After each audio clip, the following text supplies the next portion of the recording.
Ежегодно городской фестиваль КВН на башкирском языке среди школьников проходит под эгидой Международного дня родного языка. На этот раз шуточные состязания были также приурочены к 185-летию со дня рождения башкирского просветителя Мифтахиддина Акмуллы, году российского кино и 75-летию народного поэта Башкортостана Кадима Оралбаева. Это и определило тематику КВН. В умении остроумно пошутить состязались 11 команд. Мы представляем 8-ю школу. Как называется ваша команда? Айран.ру. Нам помогала наша учительница Гульсина Наримановна и Гульмиш Арслановна. Городской фестиваль КВН проходил в 3 тура. В первом участники поприветствовали друг друга, подготовив шутки на тему «Башкирам и надо учиться». Во втором туре прозвучали музыкальные домашние задания на тему «Школьные приключения». Третий тур – традиционный конкурс капитанов. Критериями оценки, как всегда, являлись качество юмора, находчивость, неожиданные режиссерские решения, уровень исполнительского мастерства, музыкальное оформление, авторство, соблюдение регламента. Надо заметить, что некоторые команды серьезно подошли к не совсем серьезному конкурсу. Их отличали костюмы, уверенность на сцене и искрометные шутки. К таким можно отнести коллектив из гимназии, знакомые и незнакомцы. Шутки придумывали сами, на ходу, там что-то получалось, что-то нет.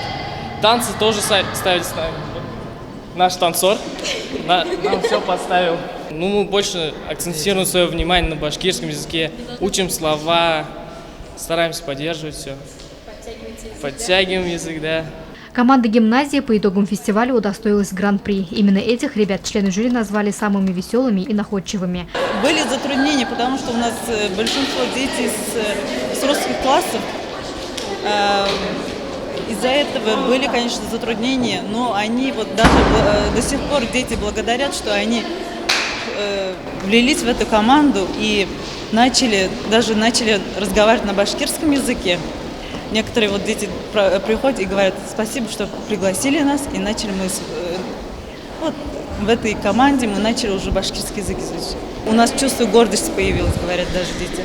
Я сегодня присутствую в качестве болельщицы команды гимназии нашей родной. Сын у меня участвует в команде гимназии.